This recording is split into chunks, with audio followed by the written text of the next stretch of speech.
Hello friends, welcome you all to my channel प्रीवेद bankers. आज हम लोग देखेंगे एबीएम का यूनिट नंबर 7 जो कवर करता है इकोनॉमिक रिफॉर्म्स को। इकोनॉमिक का हिंदी मीनिंग अर्थव्यवस्था होता है और रिफॉर्म्स मतलब सुधार होता है। तो अर्थव्यवस्था में क्या क्या सुधार किए गए उसके बारे में हम लोग यहाँ पे जानेंगे।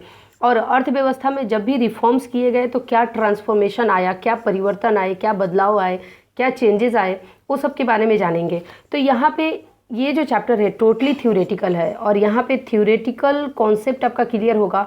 बहुत अच्छे अच्छे टर्म्स दिए हुए हैं जिसको जानना हमारे लिए ज़रूरी है ताकि आगे के चैप्टर्स पढ़ेंगे तो हमें उसका फ़ायदा मिल सके।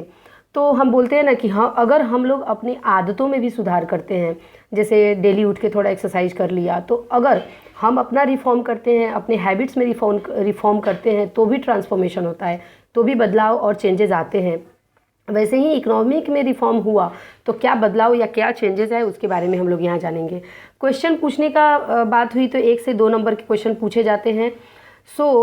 अभी बहुत ज़्यादा इम्पोर्टेंट नहीं है लेकिन इम्पोर्टेंट तो है क्योंकि ये एबीएम का एक हिस्सा है, एक चैप्टर है, इसकी वजह से इसके बारे में जानना हमें ज़रूरी है। इससे क्वेश्चन जो है मोस्टली क्वेश्चन आते हैं कि एक्सपैंड करने के लिए, जैसे फुल पंप पूछ लेते हैं या क्वेश्चन पूछ सकते हैं कि बदला सिस्टम क्या होता है। आगे जाके पढ़ेंगे हम लोग कि वो सारी चीज़ें क्या होती हैं। Let's begin with the introduction. सबसे पहला जो इंट्रोडक्शन में यहाँ पे क्या दिया है कि structural reform during last 3 decades have unambiguously altered the economic landscape of the country. मतलब कि यहाँ पे बताने की कोशिश किया है कि ड्यूरिंग लास्ट 3 डिकेड से, मतलब 3 दशकों से, यानी करीब 30 साल से स्ट्रक्चरल रिफॉर्म जो है वह अपने देश की इकोनॉमी लैंडस्केप को चेंज कर दिया है। फिर भी कुछ ऐसे सवाल हैं जो सोर्स ऑफ डिसकम्फर्ट बना हुआ है। जैसे कि सबसे पहला सवाल ये है कि आवर ग्रोथ इज़ इंक्लूसिव और नॉट। हमारा ग्रोथ जो है वो इंक्लूसिव है कि नहीं है। यहाँ पे देखिए लिखा है कि how inclusive our growth process is. तो इसको सिंपल शब्दों में समझे तो आवर ग्रोथ इज इंक्लूसिव और नॉट, मतलब कि तो इंक्लूसिव ग्रोथ, यहाँ पे देखिए इंक्लूसिव ग्रोथ लिखा है, तो इंक्लूसिव ग्रोथ का मतलब क्या होता है। इंक्लूसिव ग्रोथ का मतलब है ऐसा इकोनॉमिक ग्रोथ जो सोसाइटी में फेयरली डिस्ट्रीब्यूटेड होता है और सबके लिए एक समान अपॉर्चुनिटी क्रिएट करता है। आसान शब्दों में समझे तो बिना भेदभाव के सबके लिए एक समान अपॉर्चुनिटी देता है, उसको हम लोग इंक्लूसिव ग्रोथ के नाम से जानते हैं। सेकेंड क्वेश्चन ये है कि standard of life is going upward for large number of people और नॉट। यहाँ पे देखिए second, we are moving towards affording decent standard of life. मतलब आसान तरीके से इस क्वेश्चन को बनाया है तो ये लिखा गया है कि standard of life is going upward for large number of people और नॉट।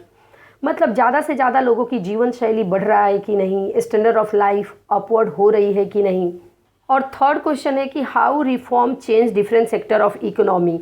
मतलब इकोनॉमी के अलग अलग सेक्टर्स में रिफॉर्म्स जो है वो कैसे परिवर्तन लाती है, वो भी एक सवाल बना हुआ है। ये हो गई कि स्ट्रक्चरल रिफॉर्म के बारे में। अब हम लोग देखते हैं ट्रांसफॉर्मेशन के बारे में। ट्रांसफॉर्मेशन का मतलब मैंने पहले ही बताया है कि परिवर्तन होता है, चेंजेस होता है, बदलाव होता है। ट्रांसफॉर्मेशन के बारे में अगर हम यहाँ पढ़े तो यहाँ पे पढ़ने के बाद आपको पता चलेगा कि इकोनॉमी में जो ट्रांसफॉर्मेशन यानी परिवर्तन हुआ है उसे आज काफ़ी स्पष्ट रूप से नोटिस किया जा सकता है। यहाँ पे देखिए क्वाइट अपरेंट, मतलब काफ़ी स्पष्ट रूपों से हम इसे नोटिस किया जा सकता है, नोटिस कर सकते हैं। जैसे आज के डेट में सर्विस सेक्टर का कंट्रीब्यूशन नेशनल इनकम में हाफ से भी ज़्यादा है। जब नेशनल इनकम की बात करें तो सर्विस सेक्टर सबसे ज़्यादा कंट्रीब्यूट कर रहा है। 50% से भी ज़्यादा नेशनल इनकम में सर्विस सेक्टर ही कंट्रीब्यूट कर रहा है। और एग्रीकल्चर सेक्टर जो पहले देश आज़ाद हुई उस समय में सबसे ज़्यादा नेशनल इनकम में कंट्रीब्यूट करता था, वो आज जस्ट 15% या उसके आसपास रह चुका है। और दूसरे जो पोजीशन पे है वो अपना इंडस्ट्री सेक्टर है जिसका कंट्रीब्यूशन कम से कम 32% या उसके आसपास है। तो बात करें तो एग्रीकल्चर सेक्टर की तो सबसे कम है, 15 या 15 के आसपास है। 32% में इंडस्ट्री सेक्टर आता है और सबसे ज़्यादा कंट्रीब्यूशन जो है वो सर्विस सेक्टर का है अपने नेशनल इनकम में, जीडीपी में। यहाँ पे एक वर्ड हमें पता चला कि नेशनल इनकम। तो नेशनल इनकम होता क्या है? तो नेशनल इनकम का मतलब यह होता है कि किसी भी देश में एक फाइनेंशियल ईयर में इकोनॉमिक एक्टिविटी से कितना टोटल अमाउंट ऑफ इनकम एकत्रित होता है उसे ही हम लोग नेशनल इनकम के नाम से जानते हैं। ठीक है, तो ये हो गई नेशनल इनकम की बात। अब देखते हैं कि this positive performance of the economy, मतलब यहाँ पे कहने का मतलब ये है यहाँ पर इंडियन इकोनॉमी में ये बताया गया है कि इंडियन इकोनॉमी में जो पॉजिटिव परफॉर्मेंस है वो सुधार का ही नतीजा है और यह इकोनॉमी के अलग अलग सेक्टर में ट्रांसफॉर्मेशन यानी परिवर्तन ला रही है। ट्रांसफॉर्मेशन जो है वो real as well as financial sector कि मतलब ऑलमोस्ट सारे सेगमेंट के ऑपरेशंस में हायर डिग्री ऑफ सोफिस्टिकेशन और इफ़िशियंसी ला रही है। और यहाँ पे रियल सेक्टर का मतलब, जो यहाँ पे रियल सेक्टर आपने देखा, रियल सेक्टर का मतलब होता है गुड्स या सर्विस क्रिएट करता है, और फाइनेंशियल सेक्टर का मतलब होता है कि जो रियल सेक्टर को सपोर्ट करता है, मतलब किसी को लोन लेना है मैन्युफैक्चरिंग के लिए, इंडस्ट्री में किसी को लोन लेना है तो वो फाइनेंशियल सेक्टर से हेल्प ले सकता है। तो real sector goods and services को क्रिएट करता है और फाइनेंशियल सेक्टर जो है वो रियल सेक्टर के को सपोर्ट करता है। ओवरऑल यहाँ पे देखा जाए तो यहाँ पे ट्रांसफॉर्मेशन में यही बताया गया है कि 1990 तक देश के इकोनॉमी में ज़्यादा कुछ रिफॉर्म नहीं थे, बट 1991 में डॉक्टर मनमोहन सिंह जो अपने देश के फाइनेंस मिनिस्टर थे, उन्होंने उस टाइम में 1991 में एक रिफॉर्म लाया था जिसका नाम दिया था एलपीजी नाम दिया था। और ये कॉन्सेप्ट को इंट्रोड्यूस किया था जहाँ पे एल का मतलब है लिबरलाइजेशन, पी का मतलब प्राइवेटाइजेशन और जी का मतलब ग्लोबलाइजेशन है। तो सबसे पहला एल जो है लिबरलाइजेशन, इसका मतलब है कि फ्री फ्रॉम ऑल रेस्ट्रिक्शन, मतलब अब विदेशी कंपनी भी इंडिया में ओपन हो सकती है, अपने ब्रांचेज ओपन कर सकती है, मतलब कोई रिस्ट्रिक्शन नहीं है। एक ओपन मार्केट इन्वायरमेंट क्रिएट होता है जहाँ पे ट्रेड करने का जो तरीका है वो बदल चुका है।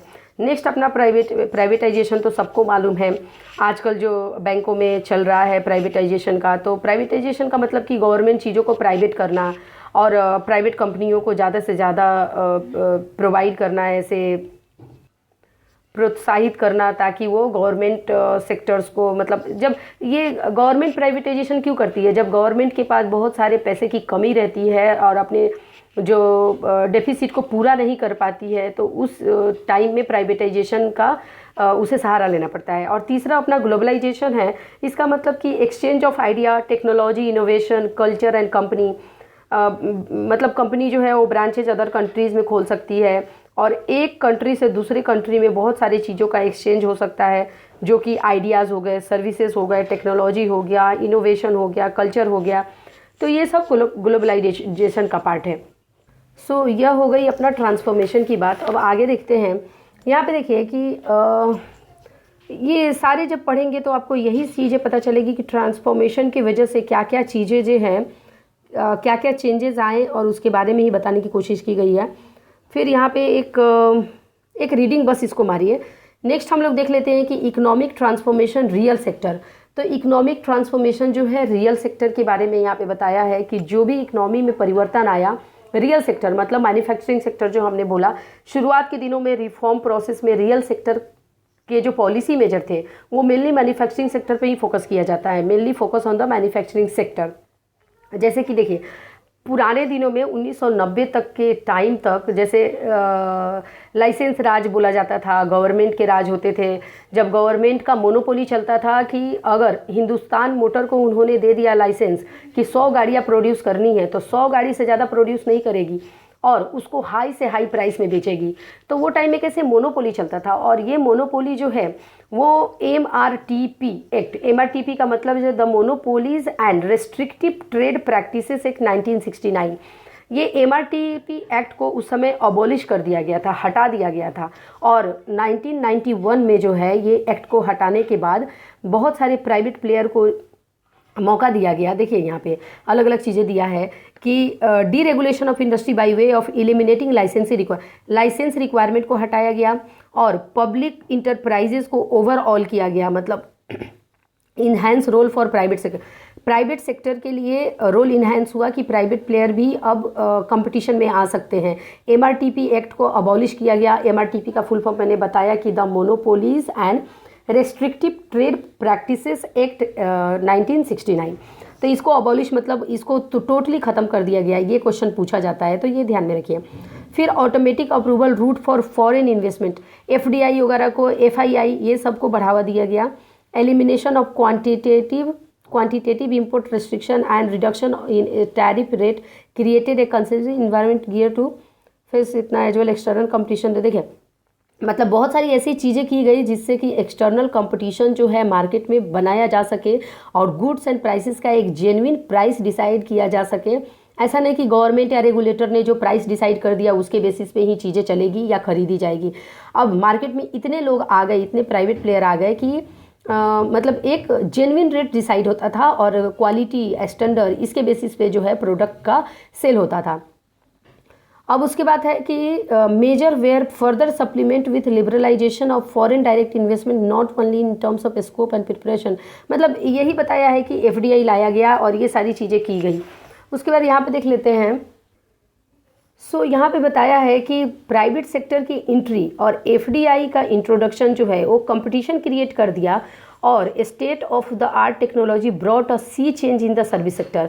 और ये सारी चीज़ें जो है टेक्नोलॉजी जो आई उससे जो सर्विस सेक्टर में बहुत बड़ा चेंजेस आया। जैसे बीपीओ देखिए यहाँ पे बीपीओ और केपीओ सर्विसेज का इंट्रोडक्शन हुआ तो ये इंडिया एक ग्लोबल हब बन गया। बीपीओ जो अपना कॉल सेंटर ये सब चलता है तो उसके लिए ना इंडिया एक बहुत बड़ा हब बन गया सर्विस प्रोवाइड करने के लिए सर्विस एरिया में। और यहाँ पे the boom in information technology and information technology enable services, ये भी क्वेश्चन पूछा जा चुका है।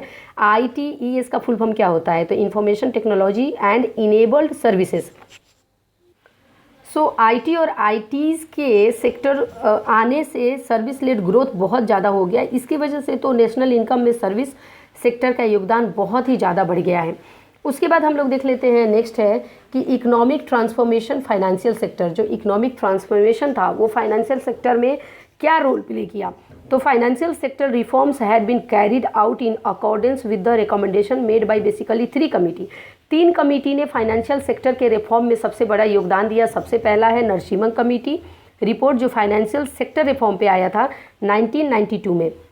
नरसिम्हन कमेटी था फाइनेंशियल सेक्टर रिफॉर्म, पहला है फाइनेंशियल सेक्टर रिफॉर्म लिया था 1992 में। दूसरा आपका नरसिम्हन कमेटी का ही है बैंकिंग सेक्टर रिफॉर्म, वो है 1998 में। मतलब 6 साल बाद, ये जो अपना 1992 का जो फाइनेंशियल सेक्टर रिफॉर्म आया था उसके 6 साल बाद जो है वो अपना बैंकिंग सेक्टर का एक रिकमेंडेशन दिया उन्होंने, नरसिम्हन कमेटी ने ही, और वो बैंकिंग सेक्टर का रिफॉर्म 1998 में दिया।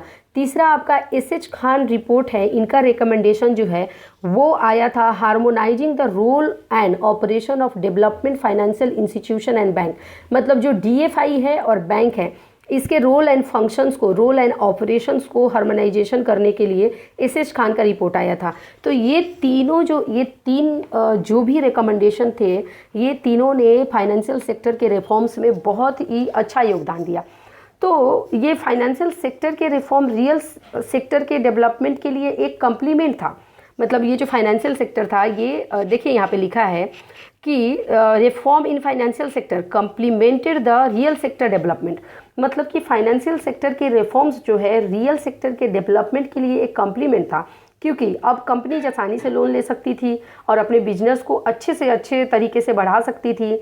मार्केट कॉम्पिटिटिव हो गया था। पहले जो डिसीजन सिर्फ रेगुलेटर या फिर गवर्नमेंट लेती थी, अब वो डिसीजन कंपटीशन के बेस पर डिसाइड होने लगा था, जैसे कि प्रोडक्ट की जेन्युइन प्राइस और स्टैंडर्ड के बेसिस पे डिसाइड होने लगा था। तो ये थी फाइनेंशियल सेक्टर का ग्रोथ। उसके बाद आता है मनी मार्केट। तो मनी मार्केट में क्या रिफॉर्म हुए उसके बारे में जानते हैं। तो देखिए ऐसे ऐसे टॉपिक्स हमें मिलेंगे जैसे मनी मार्केट, गवर्नमेंट सिक्योरिटीज़। तो सबसे पहले हमें ये जानना जरूरी है कि ये टर्म्स का मीनिंग क्या है, फिर जानेंगे कि सुधार क्या हुआ है। एक एक लाइन में बताऊंगी, ज़्यादा टाइम नहीं लगेगा।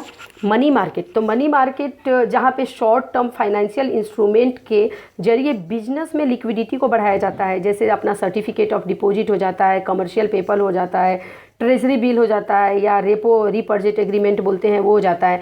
तो 1990 के पहले जो है ये सारी चीज़ें नहीं थी, लेकिन बाद में 1991 के बाद में मतलब ये सारी चीज़ों का इंट्रोडक्शन हुआ और इससे जो है मनी मार्केट में बहुत ज़्यादा ही रिफॉर्म्स हुए, ट्रांसफॉर्मेशंस हुए।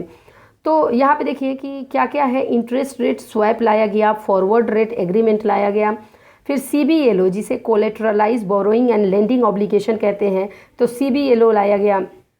इस तरीके से जो है ये सब रिफॉर्म का तरीका है मनी मार्केट का। उसके बाद सेकेंड आ जाता है हमारा गवर्नमेंट सिक्योरिटीज़। तो गवर्नमेंट सिक्योरिटीज़ क्या होता है पहले वो जानते हैं।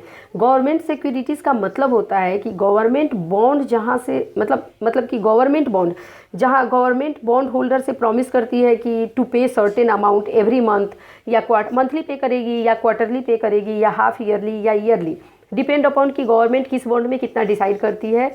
कूपन देना या उसका टाइमिंग की रेट ऑफ इंटरेस्ट जो कूपन पे करती है, मतलब कूपन का मतलब बॉन्ड के केस में इंटरेस्ट को ही कहा जाता है, तो वो किस प्रकार से पे करेगी और फुल अमाउंट जो है वो मैच्योरिटी पीरियड पर पे करती है। मतलब गवर्नमेंट सिक्योरिटी का मतलब है कि जहाँ पे गवर्नमेंट जो है अपना बॉन्ड बेचती है और बॉन्ड होल्डर से प्रॉमिस करती है कि मैं आपको एक सर्टेन अमाउंट ये मैच्योरिटी पीरियड के बाद दे दूंगा। तो इस तरीके, तो उसमें क्या होता था ना कि ये देखिए ways and means advances introduce किया गया। पहले क्या होता था, गवर्नमेंट आरबीआई से पैसे लेती थी, एक लोन ले लिया और फिर दूसरा रिक्वायरमेंट आया तो क्या किया कि दूसरा लोन लेके पहले लोन को सधा दिया और दूसरा लोन, मतलब इस तरीके से कुछ ये चल रहा था जैसे कंसेशनरी फाइनेंसिंग चल रहा था। तो इसको हटा के और आरबीआई ने ways and means advantage introduce किया, जिसमें जब भी गवर्नमेंट को पैसे की ज़रूरत पड़े तो वो वेज एंड मीन्स एडवांसेस के थ्रू ही ले सकता है। तो ये भी एक रिफॉर्म्स का तरीका था। उसके बाद आता है foreign exchange market. So foreign exchange market को हम लोग फॉरेक्स मार्केट भी बोलते हैं, एफएक्स मार्केट भी बोलते हैं, करेंसी मार्केट के भी नाम से जानते हैं।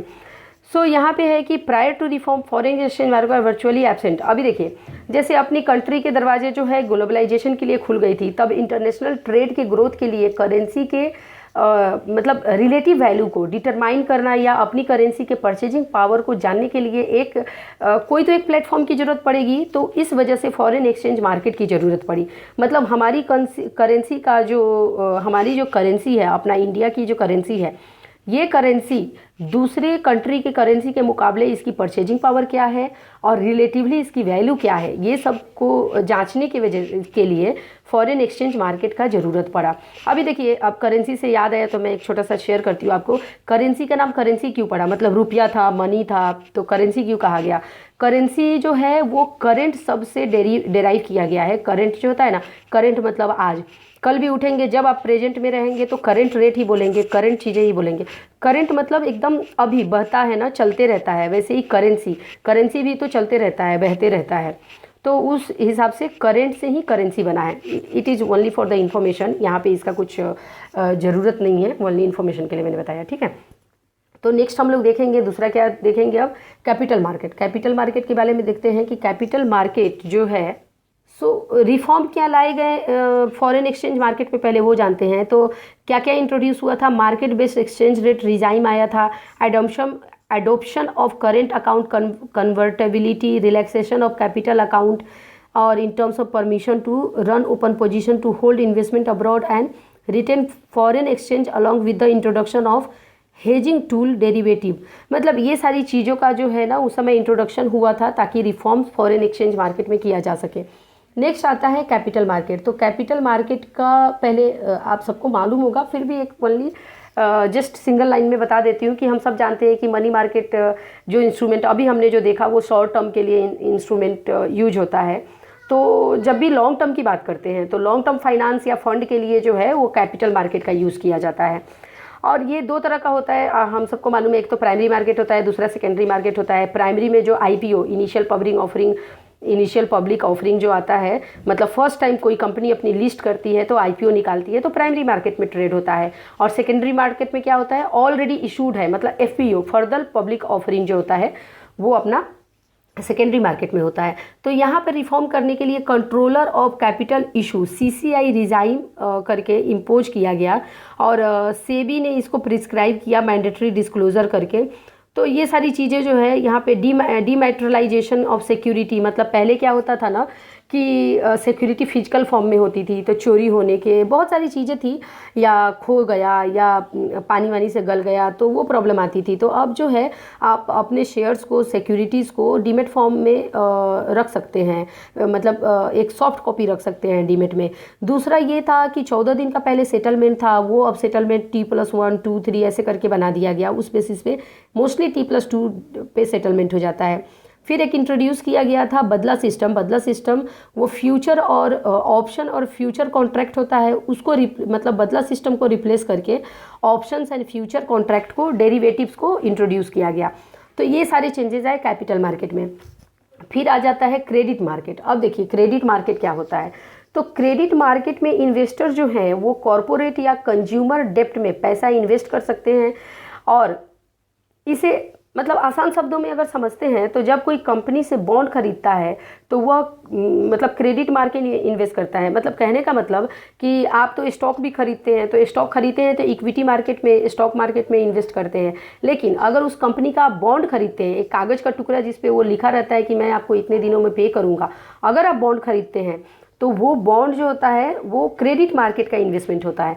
मतलब कि बॉन्ड खरीदा तो आपको फिक्स रेट ऑफ इंटरेस्ट मतलब कंपनी डिसाइड करके देती है कि इतना रेट ऑफ इंटरेस्ट है, इतने में कंपनी को नफ़ा हो नुकसान हो उससे मतलब नहीं है, वो पैसा देने ही वाली है। लेकिन इक्विटी के केस में क्या होता है, कंपनी को प्रॉफिट हुआ तो आपको प्रॉफिट, कंपनी को लॉस हुआ तो आपको लॉस। तो यही कहने का मतलब है कि क्रेडिट मार्केट और इक्विटी मार्केट दोनों डिफरेंट चीज़ होती है। तो क्रेडिट मार्केट में क्या होता है कि कंपनी का बॉन्ड जो है वो जो भी इन्वेस्टर है वो बॉन्ड में इन्वेस्ट करती है, और इक्विटी मार्केट में अपना स्टॉक में हो जाता है। उसके बाद जो है हम लोग देख लेते हैं कि payment system one of the most important है। पेमेंट सिस्टम, पेमेंट सिस्टम का मतलब आप सबको पता है कि जब कोई भी गुड्स एंड सर्विसेज हम खरीदते हैं तो उसका पेमेंट अगर कैशलेस करना होता है तो हम पेमेंट सिस्टम का यूज करते हैं। मतलब पेमेंट सिस्टम एक तरीका है कैशलेस पेमेंट करने का। यह एक सेट ऑफ प्रोसीजर है या बोल सकते हैं रूल्स है जो टेक्निकल इंफ्रास्ट्रक्चर को यूज़ करके कैशलेस पेमेंट इन्वायरमेंट को क्रिएट करता है। कहने का मतलब कि अगर आप किसी से, दुकानदार से खरीदते हैं तो कैश देते हैं, बट आजकल देखते हैं ना यूपीआई आ गया है, फटाफट गूगल पे कर दिया, पेटीएम कर दिया, कोई भी यूपीआई कर दिया हमने, तो पेमेंट तुरंत कैश देने की ज़रूरत नहीं है और चला जाता है। तो स्टार्टिंग के दिनों में पेमेंट एंड सेटलमेंट सिस्टम एक 2007 इंट्रोड्यूस हुआ था, और उसमें जो है ये दिया गया था कि CTS cheque transaction, physical cheque नहीं होगा, क्लियरिंग में नहीं जाएगा, अब चेक का कॉपी जाएगा। ECS सर्विसेज डाल दिया गया। ECS सर्विसेज में क्या होता है कि बहुत सारे लोगों का अकाउंट से लोन का ECS जाना होता है, म्यूचुअल फंड का ECS जाना होता है, तो ECS क्लियरिंग सिस्टम के थ्रू जाता है। फिर फंड ट्रांसफ़र करना है तो NEFT national electronic fund transfer हो गया, अपना RTGS हो गया जो रियल टाइम ग्रॉस सेटलमेंट हो जाता है। तो RTGS आप सबको मालूम है 2004 में इंट्रोड्यूस हुआ था, NEFT अपना 2005 में इंट्रोड्यूस हुआ था। तो इस तरीके से जो है धीरे धीरे मतलब पेमेंट एंड सेटलमेंट सिस्टम के थ्रू ये सब रिफॉर्म आ गया सिस्टम में, इकोनॉमी में और बैंकिंग सेक्टर में या फाइनेंशियल सेक्टर में बोल सकते हैं। नेक्स्ट हम लोग देख लेते हैं economic transformation, integration with the global economy. हमने अभी तक जो पढ़ा वो मोस्टली डोमेस्टिक पे पढ़ा कि हमारे देश के अंदर क्या हो सकता है, लेकिन अगर ग्लोबल इकोनॉमी की बात करें तो वहाँ पे क्या क्या रिफॉर्म्स आए उसके बारे में अगर हम जानने की कोशिश करें तो सबसे पहला टर्म आता है ट्रेड लिबरलाइजेशन। अभी हम लोग जानते हैं कि लिबरलाइजेशन का मतलब क्या होता है कि रेस्ट्रिक्शन जो है वो हटा दिया जाता है, किसी भी तरीके का फाइनेंशियल रेस्ट्रिक्शन नहीं रखा जाता है। तो ट्रेड लिबरलाइजेशन का मतलब क्या होता है कि abolishment of barriers for free trade. हर तरह के जो मतलब कोई भी तरह का बैरियर है उसको अबॉलिश कर दो, उसको हटा दिया जाए, ताकि जो मूवमेंट ऑफ कैपिटल है या लेबर है या गुड्स है एक कंट्री से दूसरे कंट्री तक आसानी से जा सके। यहाँ पे सुधार क्या किया गया था, delicensing of virtual all intermediate input and capital goods, progressive reduction in tariff rate allowing it permission of all current business transaction, expenses for education and medical and foreign trade, enable India to accept IMF article इतना। मतलब trade liberalisation के case में क्या हो गया ना कि जितने भी रेस्ट्रिक्शंस है ग्लोबली वो उन सबको रिड्यूस किया गया। और यहाँ पे making rupee convertible current account as early 1994, 1994 में फॉरेन ट्रैवल ने इंडिया को इनेबल करवाया कि IMF के आर्टिकल 8 के ऑब्लिगेशंस को एक्सेप्ट करे, ताकि जो है रूपी को कन्वर्टिबल ऑन करेंट अकाउंट किया जा सके। ठीक है, तो ये ट्रेड लिबरलाइजेशन की बात हो गई। नेक्स्ट हम लोग देखते हैं कि कैपिटल अकाउंट क्या होता है। यहाँ पे अगर कैपिटल अकाउंट की बात करें तो कैपिटल अकाउंट को हम लोग फाइनेंशियल अकाउंट के भी नाम से जानते हैं। कैपिटल अकाउंट का मतलब जो है वो होता है कि एक कंट्री के एंटिटीज़ और रेस्ट ऑफ द वर्ल्ड के एंटिटीज़ के बीच में किया गया ट्रांजैक्शन के रिकॉर्ड करता है। मतलब जैसे अकाउंटिंग में हम देखते हैं ना कि डे टू डे ट्रांजैक्शन को रिकॉर्ड करते हैं, मतलब डे टू डे खर्चे हुए या इनकम आई, वो सारी चीज़ों को हम रिकॉर्ड करते हैं। तो यहाँ पे एक कंट्री का जो जितने भी एंटिटी के थ्रू जो ट्रांजैक्शन होते हैं किसी अदर कंट्री के एंटिटी में के बीच में, तो उन सारे ट्रांजैक्शन को यहाँ पे रिकॉर्ड किया जाता है। तो जब भी अगर कैपिटल अकाउंट में सरप्लस होता है, मतलब कि कंट्री में मनी ज़्यादा सर्कुलेट हो रहा है, ज़्यादा है हमारे पास, सरप्लस अमाउंट है, और जब भी करे कैपिटल अकाउंट में डेफिसिट होता है, मतलब समझिए कि मनी जो है कंट्री से बाहर ज़्यादा जा रही है, मतलब हमारे पास कमी हो गई है। अब हम लोग देखते हैं एफडीआई। एफडीआई तो आप सब लोग जानते हैं, वन ऑफ द मोस्ट चर्चित, जो बोलते हैं ना कि बहुत ज़्यादा चर्चित एक टर्म है एफडीआई, जिसे फॉरेन डायरेक्ट इन्वेस्टमेंट के नाम से जाना जाता है। तो फॉरेन की कोई भी कंपनी अगर यहाँ की कंपनी में इन्वेस्ट करती है तो उसे एफडीआई कहा जाता है। मतलब विदेशी कंपनी आके हमारी कंपनी में अपना जो है इन्वेस्ट करती है पैसे। तो कितना कितना मतलब कौन से सेक्टर में, जैसे इंश्योरेंस सेक्टर में, जैसे एग्रीकल्चर सेक्टर में, या जैसे दूसरे किसी भी मैन्युफैक्चरिंग सेक्टर में कितना इन्वेस्ट कर सकती है, उसका अपना गवर्नमेंट ने एक लिमिट डिसाइड किया है कि हाँ इतना % ही कर सकती है। वो डेटा नहीं पूछा जाता है, सो उसके पीछे इतना जाने की ज़रूरत नहीं है। अब नेक्स्ट हम लोग देख लेते हैं कि पोर्टफोलियो इन्वेस्टमेंट क्या कहलाता है। सबसे पहले पोर्टफोलियो इन्वेस्टमेंट जो है, इसका मतलब होता है कि स्टॉक, बॉन्ड या मतलब ऐसे शेयर्स में पैसे को इन्वेस्ट करना जहां से एक अच्छा रिटर्न अर्न किया जा सके, या अच्छा रिटर्न अर्न करने का एक्सपेक्टेशन किया जा सकते, क्योंकि हो सकता है कंपनी को हमने उसके फंडामेंटल्स को अच्छे से पढ़ा नहीं और इन्वेस्ट कर दिया तो लॉस भी हो सकता है। तो हम एक्सपेक्ट कर सकते हैं कि we can earn a good amount. तो पोर्टफोलियो इन्वेस्टमेंट एक पोर्टफोलियो इन्वेस्टमेंट सर्विसेज भी होता है जो बैंक प्रोवाइड करती है, जो उनके बहुत ही अच्छे क्लाइंट होते हैं जो 50 लाख 1 करोड़ ऐसे मेंटेन करते हैं, तो उनको ये देती है कि स्पेशल हमारा पोर्टफोलियो इन्वेस्टमेंट सर्विसेज है जिसको यूटिलाइज करते हैं, उसके लिए बैंक चार्ज करती है। तो यहाँ पे क्या हुआ कि एडीआर, जीडीआर ये सब में भी इन्वेस्टमेंट दे दिया गया। ये 1992 में आया था, फॉरेन इंस्टीट्यूशनल इन्वेस्टमेंट। तो इसके थ्रू जो है एडीआर, जीडीआर में भी इंडियन लोग जो है यूरोपियन मार्केट पे, अमेरिकन मार्केट पे अपना खरीद बिक्री कर सकते हैं। नेक्स्ट हम लोग देख लेते हैं कि एक्सटर्नल कॉमर्शियल बोरोइंग। तो ये इसी भी क्या होता है, ये एक मेथड होता है जिसके थ्रू गवर्नमेंट या बहुत सारे अपने देश के कंपनी, स्पेशली जो पब्लिक सेक्टर यूनिट है, वो फॉरेन मनी को बोरो कर सकते हैं, मतलब लोन वोन ले सकते हैं विदेशी कंपनियों से, या जैसे होता है ना कि अपना आईएमएफ से लोन लिया, वर्ल्ड बैंक से लोन ले लिया, तो एक्सटर्नल कॉमर्शियल बोरोइंग के थ्रू ही वो सारे लोन लिए जाते हैं। तो ठीक है, अगर कंपेयर किया जाए तो यूएस या बाकी सारे कंट्रीज़ में जो है मोस्टली लेंडिंग पे कम रेट ऑफ इंटरेस्ट होता है, बट उसके लिए भी ऐसा नहीं है, मतलब स्पेसिफिक एक एरिया डिसाइड हुआ है कि ऐसा नहीं कि इंडिया में जो लोन लिया है उसको चुकाने के लिए बाहर से लोन ले ले। आरबीआई ने एक गाइडलाइन दिया है, उस गाइडलाइन के हिसाब से ही वो लोन ले सकता है कोई भी कंपनी। तो ये हो गई अपना ईसीबी की बात। उसके बाद हम लोग आउटवर्ड फ्लो, तो ठीक है ये भी उसके बारे में ही बताया है। अब हम लोग देख लेते हैं कि इम्पोर्टेंट रिफॉर्म सिंस 2008। तो 2008 में बहुत बड़ा डिप्रेशन आया था, रिसेशन आया था, जो हम सब लोग को मालूम है। तो 2008 के बाद जो है क्या क्या ऐसे रिफॉर्म्स लाए गए हैं अपने इंडियन इकोनॉमी में। तो सबसे पहला है कि लिबरलाइजेशन ऑफ एफडीआई में बहुत सारे रेस्ट्रिक्शन हटा दिए गए और उसको मतलब लिबरलाइज कर दिया गया। सारे रेस्ट्रिक्शन को कम कर दिए गए, बैरियर्स को अबॉलिश कर दिया गया, ताकि एफडीआई बहुत अच्छे तरीके से जो है इंडिया में काम कर सके और ज़्यादा से ज़्यादा इन्वेस्टमेंट हो सके, अपने कंट्री में ज़्यादा से ज़्यादा पैसे आ सके, उसके लिए देखा गया। तो यहाँ पे सिर्फ पॉइंट टू पॉइंट हम लोग देखेंगे, क्योंकि इंटरनली डेटा की बात की है और डेटा एग्जाम में पूछेंगे नहीं। दूसरा पॉइंट है कि इन प्लांटेशन सेक्टर में जो है it has been decided to open coffee, rubber, cardamom, palm oil tree, olive oil tree plantation, ये सब चीज़ जो है प्लांटेशन एरिया में डिसाइड किया गया कि इससे जो है और एफडीआई का प्लांटेशन सेक्टर में परमिशन दिया गया 100% ऑटोमेटिक रूट करने के लिए।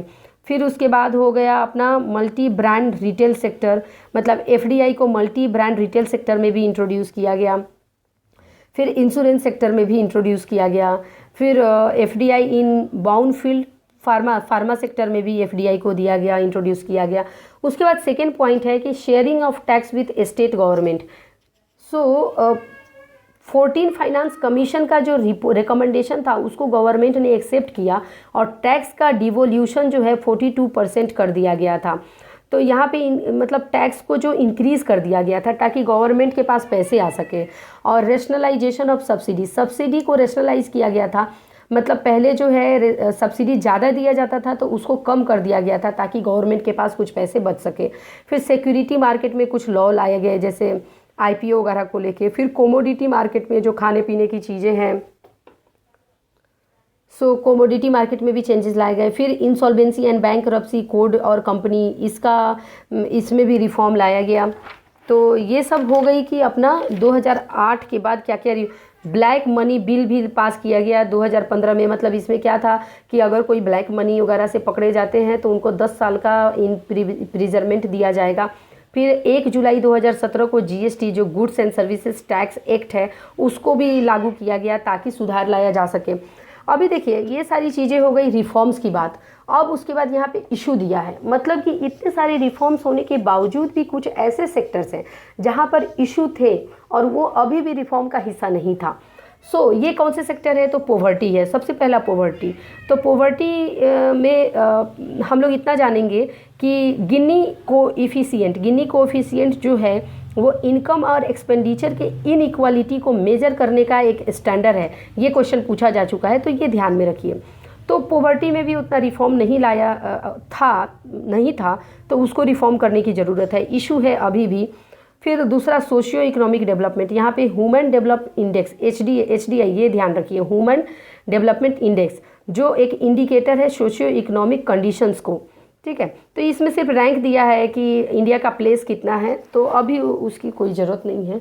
तो हेल्थ के बारे में हम लोग देखेंगे। हेल्थ में भी जो यहाँ पे एग्जाम्पल में बताया है कि श्रीलंका जितना 1% पे हेल्थ में खर्चा करती है उसके हाफ हम लोग जस्ट उसका हाफ कर पाते हैं, या नाइजीरिया जितना खर्चा करती है उससे कम ही हम लोग पर पर्सन खर्चा कर पाते हैं। हमारा पुअर इंफ्रास्ट्रक्चर है, हॉस्पिटल का, डॉक्टर का उतना सपोर्ट नहीं है। ये सब चीज़ों के बारे में यहाँ पे हेल्थ से रिलेटेड दिया हुआ है। एजुकेशन के बारे में दिया है कि इंडियन कॉन्स्टिट्यूशन जब लिखा गया था उसका गोल ये था कि फ्री एजुकेशन 14 साल तक के बच्चे को दिया जाएगा। लेकिन बाद में जो है 86 कॉन्स्टिट्यूशनल अमेंडमेंट हुआ था, कॉन्स्टिट्यूशन में एक बदलाव हुई थी जिसे 86 कॉन्स्टिट्यूशनल अमेंडमेंट हुआ था, जिसमें ये कहा गया था कि 6 से लेकर 14 साल के बच्चे जो हैं उनको फ्री में और कंपलसरी एजुकेशन देना हमारा फंडामेंटल राइट है, हमारे देश की फंडामेंटल राइट है।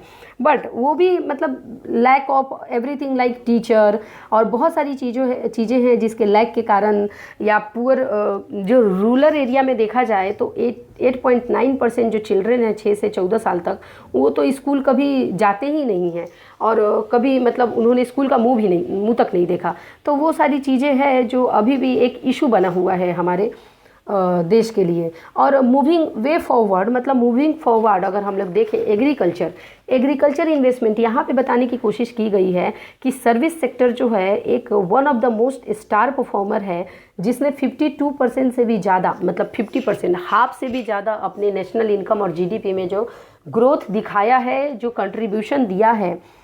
तो वो मतलब ये अपना एग्रीकल्चर है वो 15% तक ही सीमित है। तो सबसे स्टार्टिंग में जब देश आज़ाद हुआ था वो टाइम में सबसे ज़्यादा एग्रीकल्चर का कंट्रीब्यूशन सबसे ज़्यादा था जीडीपी में, और आज के डेट में सर्विस सेक्टर सबसे ज़्यादा ग्रो कर रही है। लेकिन आज भी देश में 60%, लगभग 60% population of our country is dependent upon the agriculture.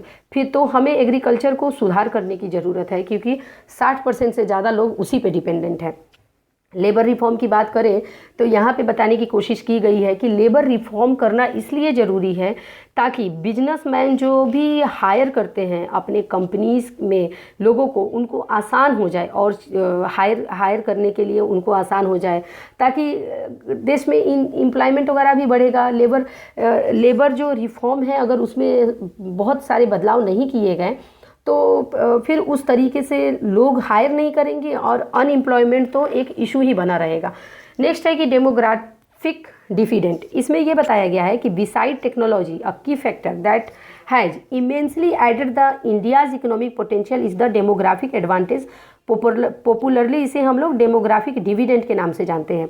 सो ठीक है, उसके बाद हम लोग फाइनेंशियल इंक्लूजन देखते हैं। फाइनेंशियल इंक्लूजन तो one of the most important factor है, one of the important role play करता है ताकि गांव से गांव के लोग भी फाइनेंशियल इंक्लूजन के थ्रू बैंकिंग से और फाइनेंशियल सेक्टर से जुड़ सके।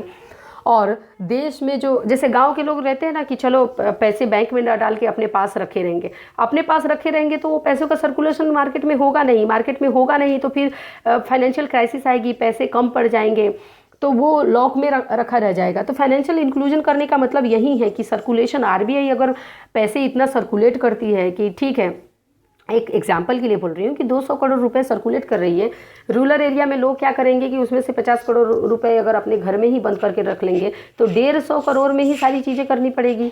तो इसकी वजह से जो है फाइनेंशियल इंक्लूजन का यही है कि एक तो लोग बैंकिंग सेक्टर से भी जुड़ जाए, और दूसरा है कि मनी जो सर्कुलेशन हो रहा है वो ज़्यादा से ज़्यादा अपने इकोनॉमी में बनी रहे।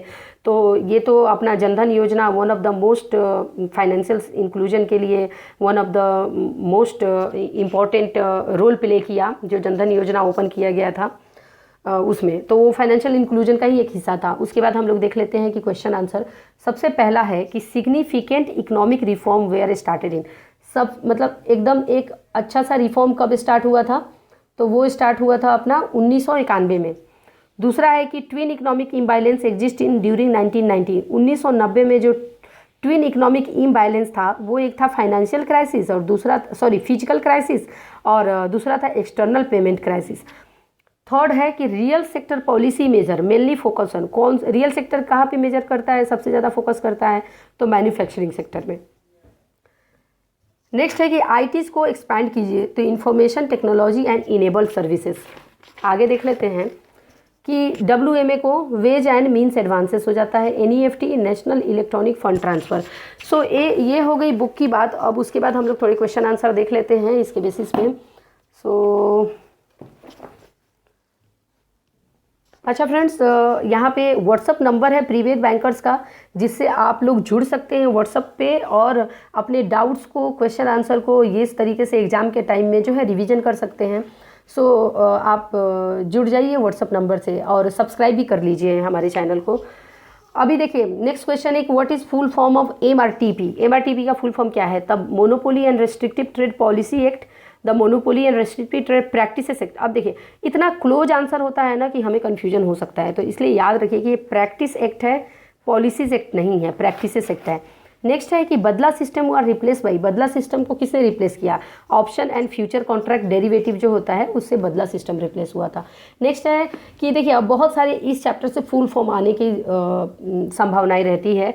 तो IRS का फुल फॉर्म है इंटरेस्ट रेट स्वैप, FRA का है फॉरवर्ड रेट एग्रीमेंट, CBLO का है collateralized borrowing and lending obligation, CCI का है controller of capital issues, CTS का है चेक ट्रांकेशन सिस्टम, ECS का इलेक्ट्रॉनिक क्लियरिंग सिस्टम, GST का गुड्स एंड सर्विसेज टैक्स। तो ये फुल फॉर्म बस याद रखिए, वैसे डे टू डे लाइफ में काम कर रहे हैं तो ये सारी चीज़ें तो ध्यान रहती ही हैं, फिर भी रिवीजन हो जाएगा। नेक्स्ट और लास्ट क्वेश्चन है कि what is the standard measure of economy expenditure in equality. तो यह गिनी कोफिशिएंट हमने अभी पढ़ा था। So this is all about the unit number 7। Next हम लोग देखेंगे यूनिट नंबर 8 जो कवर करता है monetary policy and physical policy. Thank you so much for watching this video.